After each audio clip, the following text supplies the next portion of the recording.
భక్తులు తలపై మోసుకెళ్లే బోనం ఎందుకు ఇంత పవిత్రమైంది? ఆ మట్టి కుండలో దాగి ఉన్న ఆధ్యాత్మిక రహస్యం ఏమిటి? Bonalu the pride of Telangana episode 4. బోనం ఒక నైవేద్యం మాత్రమే కాదు, ఒక జీవన తత్వం. ఈ పదం తెలుగు పదమైన భోజనం లేదా నైవేద్యం నుంచి ఉద్భవించిందని పండితులు భావిస్తారు. అమ్మవారికి ప్రేమతో, భక్తితో స్వయంగా వండిన ఆహారాన్ని సమర్పించడం ఈ సంప్రదాయానికి మూలం. బోనం తయారీ ఒక వంట ప్రక్రియ మాత్రమే కాదు, ఒక పవిత్ర ఆరాధన. కొత్త మట్టి కుండ లేదా ఇత్తడి పాత్రలో బియ్యం, పాలు, బెల్లంతో నైవేద్యం సిద్ధం చేస్తారు.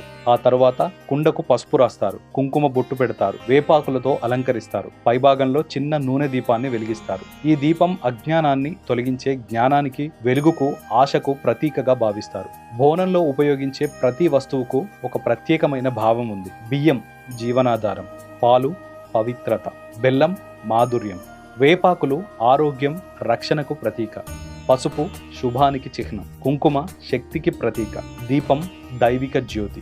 ఇలా ఒక సాధారణ మట్టికుండ భక్తి, ప్రకృతి, జీవితం, సంప్రదాయం అన్నింటినీ ఒకే చోట కలుపుతుంది. బోనం మోసే ప్రతి మహిళ తన కుటుంబం కోసం, తన పిల్లల కోసం, తన ఊరి కోసం అమ్మవారికి మనస్ఫూర్తిగా కృతజ్ఞతను సమర్పిస్తుంది.